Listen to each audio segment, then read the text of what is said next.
We started off at about 4 in the morning. It was a large company-sized clearing operation, and I assumed the overwatch position for the dog team. We're trying to hurry to get the things done, you know, the sun's coming up. The young Marine was behind me. His left foot was in my right foot, you know, just being that far off, out of step. And he stepped on an ID. It was a pressure plate that was right there. I just remember picking myself up and turning around, and everything was like gray and dusty. Nobody can see us, just put us right there. As we moved up to the Marine, I realized what happened. You breathing? His right leg was gone. Hey, buddy, you're gonna be all right, okay? Just keep talking to me, okay? IED went off. There's just nothing better than a homecoming. There's nothing more exciting than that day where you see all the military welcomed home by their friends and loved ones and families. You get to have him home, and he'll be able to help take part with the kids, and he'll be able to help with the house, and just you feel the sense of relief off your shoulders. But unfortunately, when Chuck came home, we had that maybe for a little bit, maybe a week or two, and then it just kind of started to unravel.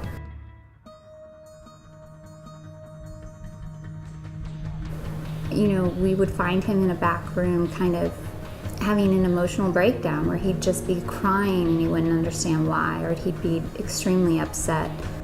He would always want to be around the children, but he couldn't be.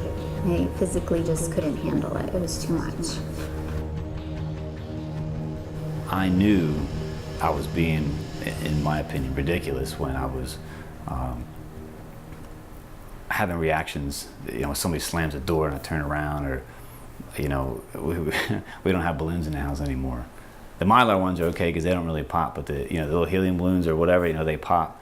And I remember I was holding my youngest, and this was probably in August or September of 2011. And the kids were playing with balloons after dinner, and I'm holding them and all this, and they popped a balloon.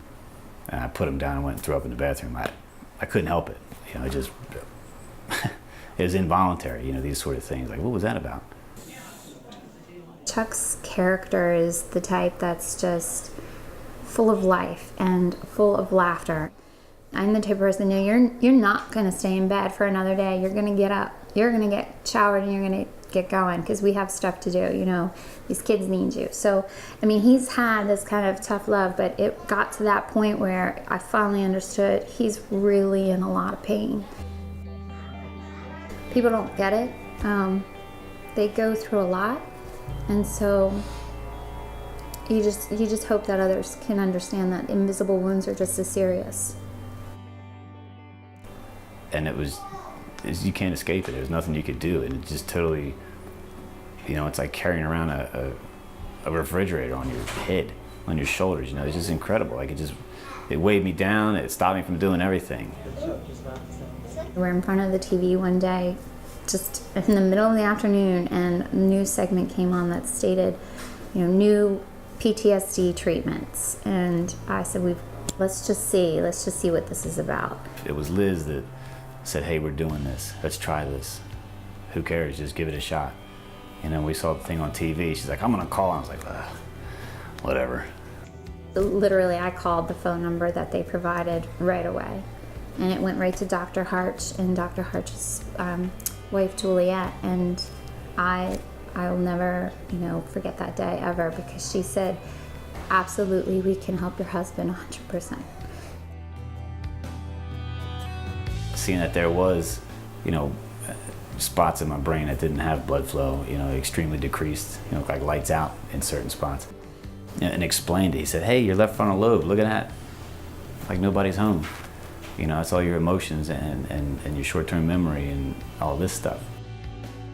You know, I said, well, if you can just get me off one pill, I'm good. You know, after about 2.5 weeks, I just got rid of the pills for the migraines and everything. And a lot changed after that, because they were, you know, having their side effects as well. So it was pretty awesome to not have to deal with that.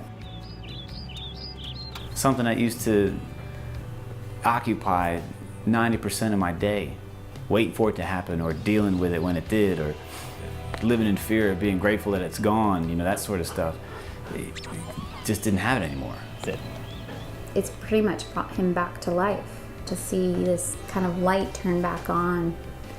I mean, he just, you can't even put it into words what he looks like when he walks in that door, and he's just so happy to be home.